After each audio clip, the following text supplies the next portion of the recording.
পতিৰ পৰিপাত দখল কৰা।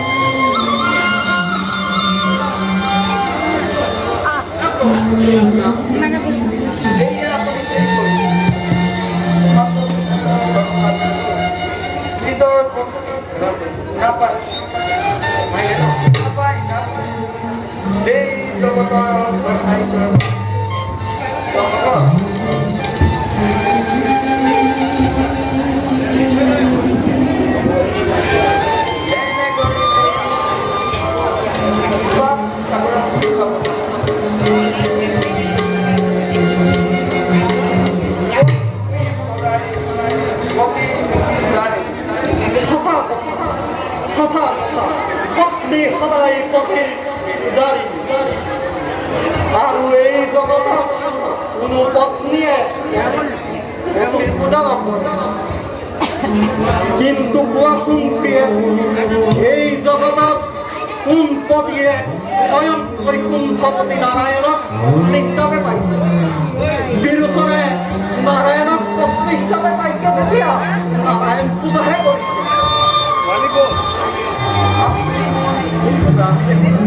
তুমি জানো মোৰ আৰাধ্য দেৱতা মুক্তা?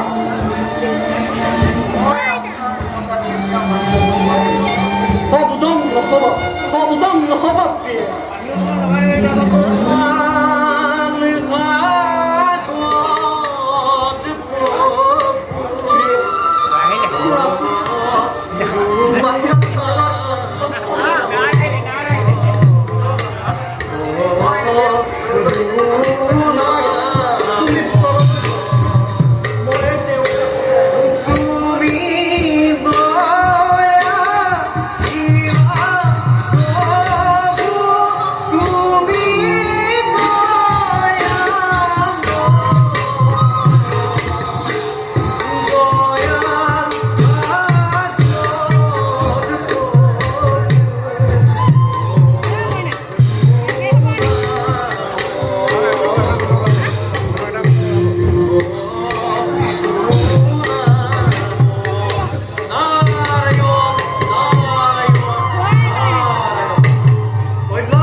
শুনিছো বোলে তুমি বহু মহাধাৰ্মিক আৰু তুমি বহু দান দক্ষিণা কৰিছা। কিন্তু দান দক্ষিণা একোৱেই নালাগে, মাত্ৰ অতিথি হিচাপে আশ্ৰয় দিলেই হ'ব। কোৱা পাৰিবানে বিৰোচন?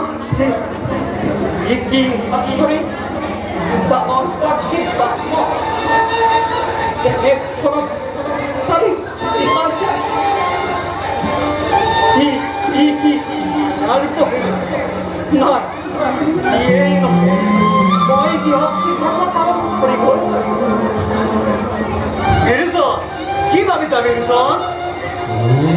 ভগৱানৰ কৃপাত বিৰোচনৰ একোৱেই আশ্ৰয় আপুনি নিশ্চয় পাব। আপনি খন্তেকীয়াতে বিশ্ৰাম কৰক, মোক আপোনাৰ ভোজনৰ ব্যৱস্থা কৰক। ৰবা বিৰোচন, তুমি হৈছা অজ্ঞান গৃহস্থী আৰু মই তোমাৰ হাতেৰে অন্ন গ্ৰহণ কৰিব নোৱাৰো। মই কি অপৰাধ কৰিম? মোক মাৰ্জনা কৰক। আপুনি মোৰ হাতেৰে কিয় অন্ন গ্ৰহণ কৰিব? অতিথি শুশ্ৰূষা কৰা শাস্ত্ৰত নিহিত হৈ আছে বিৰোচন। তুমি তোমাৰ গৃহলক্ষ্মীৰ হাতেৰে অন্ন গ্ৰহণ কৰা নে তোমাৰ গৃহলক্ষ্মীয়ে তোমাৰ হাতেৰে অন্ন গ্ৰহণ কৰে? যদি তোমাৰ গৃহলক্ষ্মীয়ে অন্নদান কৰে তেন্তে মোৰ তাত কোনো আপত্তি নাই। আচল কথা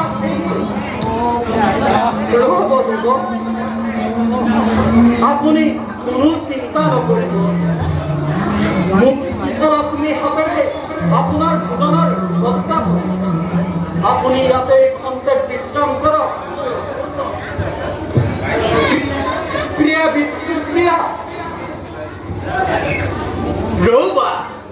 ধ্ৰুৱনাৰায়ণ বৈকুণ্ঠ ত্যাগ কৰি বিৰোচনৰ পত্নী হোৱা শিক্ষা তোমাক ভালকৈ দিয়া হ'ব।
এতিয়া কোৱা নিৰ্যাতিত সেই দেৱতাসকলৰ কি হ'ব?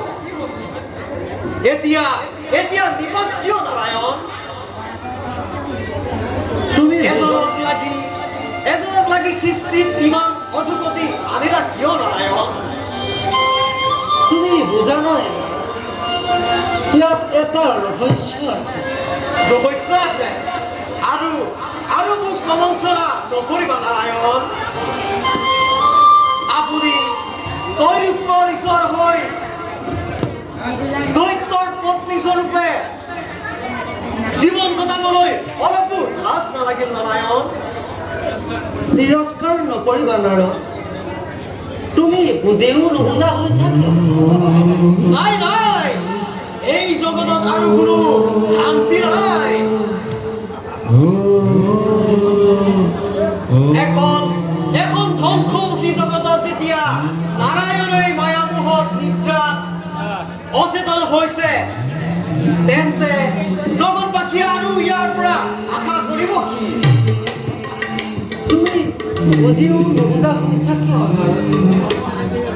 যদি তোমাৰ সন্দেহ হৈছে, তেন্তে তুমি মোৰ গৰ্ভৰ ফালে মন কৰিলে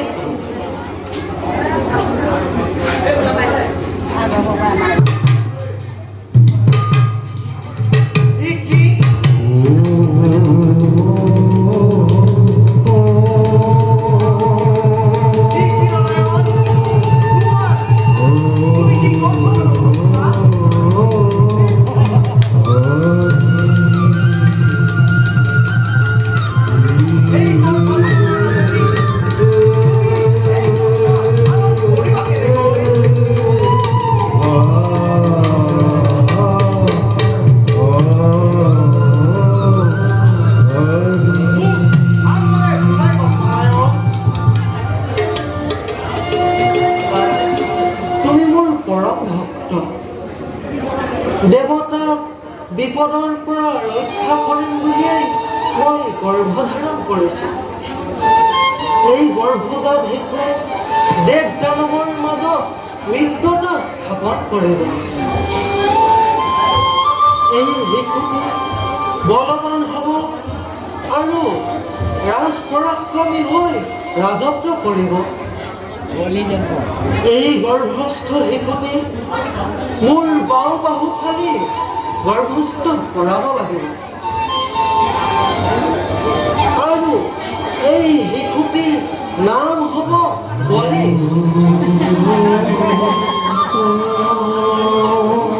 তেওঁ মহা পৰাক্ৰমী হৈ ৰাজত্ব কৰিব।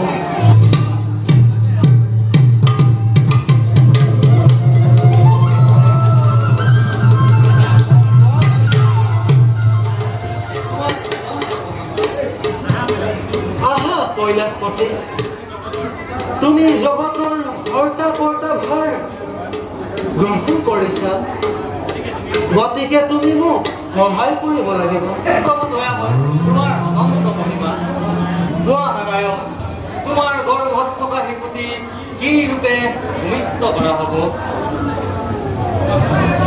শুনা ভোলানাথ মোৰ বাওঁ বাহু ফালি এই শিশুটি ভূমিষ্ঠ কৰাব লাগিব আৰু দেৱ তুমি এই কাৰ্য ভোলানাথক সহায় কৰিব লাগিব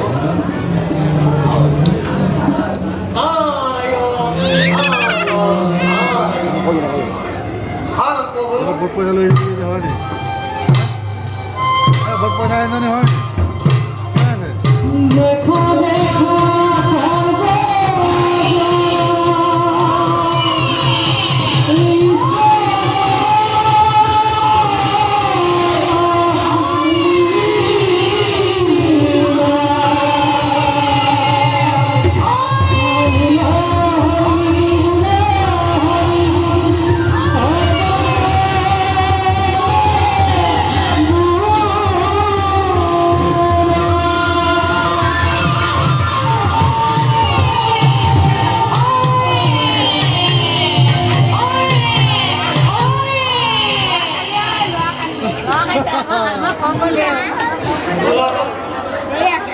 এতিয়া তুমি স্বৰ্গলৈ গমন কৰি হিৰণ্যকশিপুৰৰ অত্যাচাৰী পুত্ৰসকলক নিধন কৰি স্বৰ্গলৈ ভাল প্ৰভু আমি এতিয়া ৰাইহে মাগিলোঁ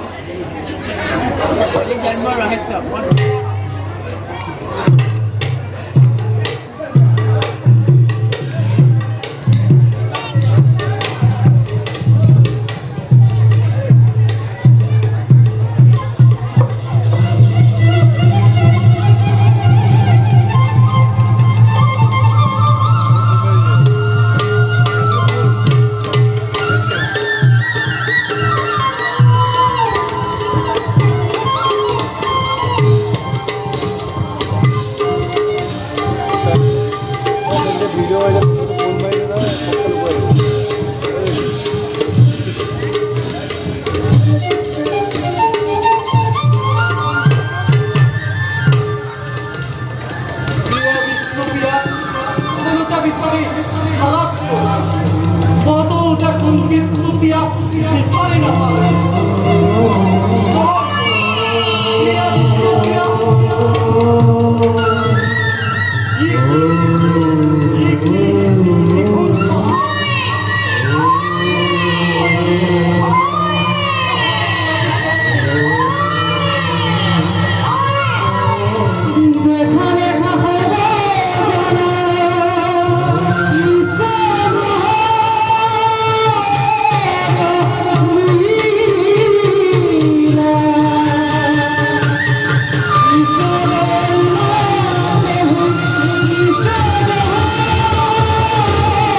কিন্তু কোনে আহি কোনভাৱে ৰাখি গ'ল মোৰ ভয়ংকৰ প্ৰিয়া বিষ্ণুপ্ৰিয়া ওলাই গ'ল প্ৰিয়া প্ৰিয়া তুমি চিন্তা নকৰিবা তোমাৰ ঔৰথে বিষ্ণুপ্ৰিয়াৰ গৰ্ভত এই শিশুটি জন্ম লাভ কৰিছে এই শিশুটিৰ নাম বলি এই শিশুটি মহাধাৰ্মিক আৰু মহাপৰাক্ৰমী হ'ব আজিৰ পৰা আৰু কোনো বিষয়ে নামত আবদ্ধ নোহোৱা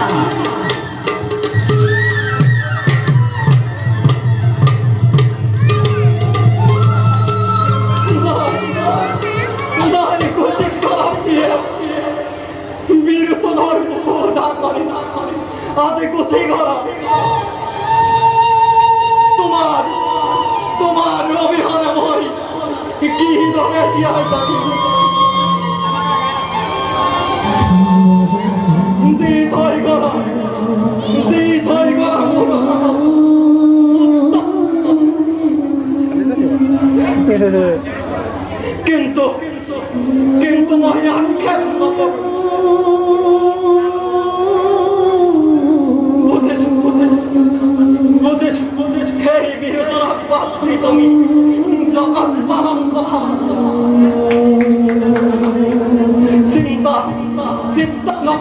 প্রিয় আমার এই বড় বড় নয় বর আপনারে পালন করে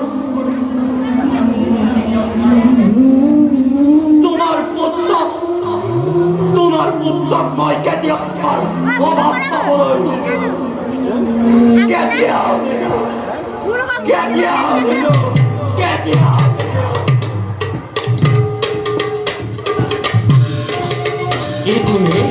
বলির জন্ম রহস্য নানা হবার তো